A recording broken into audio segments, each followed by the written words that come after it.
दोस्तों एक मिनट मेरी बात सुनो। अगर आपका अकाउंट ना जो है इंडियन ओवरसीज बैंक में है, सेंट्रल बैंक ऑफ इंडिया में है, बैंक ऑफ इंडिया में है या बैंक ऑफ महाराष्ट्र में है, तो ये मर्जर न्यूज आपको हिला देगी। आपके बैंक की पासबुक पर छपा नाम शायद बदलने वाला है। जी हाँ, सरकार इन चार छोटे बैंकों का वजूद खत्म करने जा रही है। ऐसे मीडिया रिपोर्ट्स स्पेकुलेशन निकल के आ रही है। क्या आपका पैसा सेफ है? आपका आईएफएससी कोड कब बदलेगा और ये मेगा मर्जर 2.0 क्या भला है? वीडियो में एंड तक जरूर बने रहिएगा क्योंकि ये मर्जर न्यूज आपके और आप जैसे 23 करोड़ साथियों की है। मिलिए आशीष जी से। आशीष जी पुणे में एक छोटी सी बेकरी की दुकान चलाते हैं। पिछले 15 साल से उनका अकाउंट जो है बैंक ऑफ महाराष्ट्र बीओएम में है।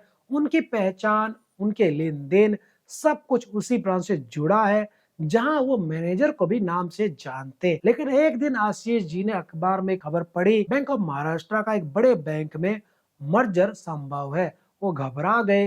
क्या अब उनका अकाउंट नंबर बदल जाएगा? क्या उनकी बेकरी का जो नाम है, जो उन्होंने बैंक के केवाईसी में दिया था, वो सब फिर से अपडेट करना पड़ेगा? उनके जैसे करोड़ों लोग आज यही सोच रहे हैं और सरकार का ये मेगा मर्जर 2.0 का प्लान यही कहानी है। कहानी है बदलाव की, चेंज की और कुछ बैंकों के वजूद को हमेशा के लिए खत्म हो जाने की। ये सब अभी जो मीडिया रिपोर्ट से कंफर्मेशन कुछ भी नहीं है। तो दोस्तों मामला क्या है? देखिए, सरकार चाहती है कि हमारे पब्लिक सेक्टर यानी पीएसबी इतने मजबूत हो जाए कि वो ग्लोबल लेवल पर दूसरे जो बड़े बैंकों से टक्कर ले सके। इसका एक ही मकसद है। 2019-20 में हमने मेगा मर्जर 1 पॉइंट देखा था, जहां 10 बैंकों को मिलाकर 4 बड़े बैंक बना दिए गए थे। अब आ रहा है PSB mega merger 2.0। NITI Aayog की सिफारिशों को ध्यान में रखते हुए सरकार 4 छोटे लेकिन बड़े नाम वाले बैंकों को बड़े बैंकों में मर्ज करने का प्लान बना रही है। ये 4 बैंक है। सबसे पहला इसमें है इंडियन ओवरसीज बैंक यानी IOB bank, central bank of India यानी CBI, third bank of India यानी BOI, fourth bank of Maharashtra यानी बीओएम। यानी हो सकता है कि आने वाले कुछ सालों में ये नाम आपको आपकी पासबुक पे न दिखे। ये बैंक मिलकर या तो एसबीआई में या पीएनबी में या बैंक ऑफ बड़ौदा जैसे बड़े जो दिग्गज बैंक है ना, उनका हिस्सा बन जाएंगे। इस प्लान को फाइनेंशियल ईयर 2027 यानी 2026-27 तक फाइनल करने का टारगेट है। ऐसी updates media agencies, news agency की तरफ से आ रही है। अब आप सोच रहे होंगे कि भाई अगर बैंक अच्छा काम कर रहे हैं तो उन्हें क्यों मर्ज किया जा रहा है? ये रहा सबसे बड़ा ट्विस्ट। देखिए, इन बैंकों का वजूद तो खत्म हो जाएगा, लेकिन इनकी परफॉर्मेंस जो है Q1 फाइनेंशियल ईयर 2026 में गजब की रही है। आईओबी का मुनाफा 58% बढ़कर 1226 करोड़ हो गया है। एनपीए भी कम हुआ है। सेंट्रल बैंक ऑफ इंडिया यानी सीबीआई ने भी 33% का प्रॉफिट यहाँ पर जंप दिखाया है। बैंक ऑफ महाराष्ट्र बीओएम ने भी यहाँ पर 23% का जंप मारा है। 1633 करोड़ का नेट प्रॉफिट हुआ है।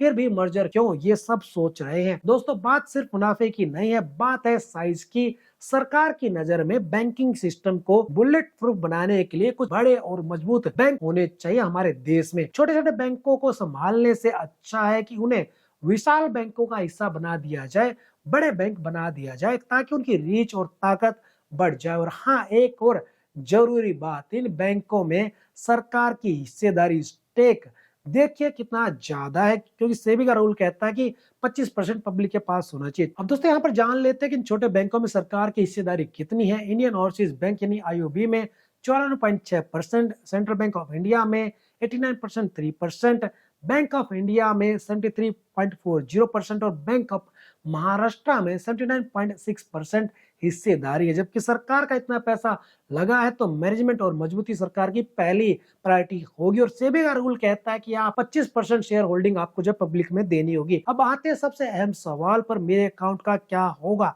चिंता मत कीजिएगा, आपका पैसा 100% सेफ है। आरबीआई की गारंटी है, लेकिन कुछ चीजें जरूर बदलेंगी और इसके लिए आपको तैयार भी रहना होगा। जिस दिन ये मर्जर पूरा होगा, सक्सेसफुल होगा, आपकी पासबुक पर आपके पुराने बैंक की जगह नए और बड़े बैंक का नाम छपा होगा। मतलब ये आपकी पासबुक बदल जाएगी। आईएफएससी कोड, एमआईसीआर कोड और अकाउंट नंबर, ये 3 सबसे जरूरी चीजें बदलेंगी। पहले भी मर्जर के बाद ग्राहकों को नया आईएफएससी कोड लेना पड़ा था। ऑनलाइन पेमेंट, सैलरी या फिर किसी भी लेन देन के लिए आपको नए कोड अपडेट करने होंगे। आपकी ब्रांच का बोर्ड भी बदल जाएगा। अगर आपकी ब्रांच के पास ही नए बड़े बैंक की कोई दूसरी ब्रांच है तो हो सकता है कि आपकी जो पुरानी ब्रांच है ना वो बंद हो जाए और जो नया बैंक है ना, जो बड़ी ब्रांच है, वो आपको दे दी जाए। नए बैंक के डिपॉजिट जमा और लोन कर्ज के नियम, इंटरेस्ट रेट्स, मिनिमम बैलेंस सब नए सिरे से लागू होंगे, लेकिन इन सब में आपको जो है टाइम दिया जाएगा।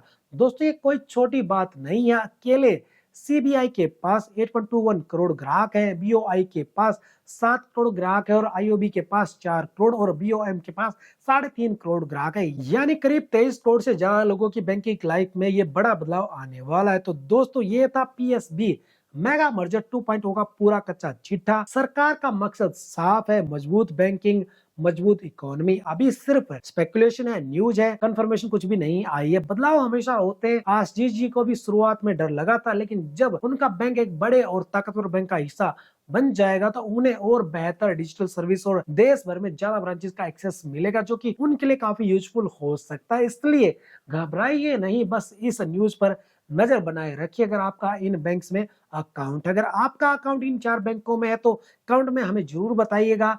ये मर्जर होना चाहिए कि नहीं होना चाहिए, आपका क्या सोचना है, आपकी क्या राय है, उसके बारे में कमेंट जरूर बताना।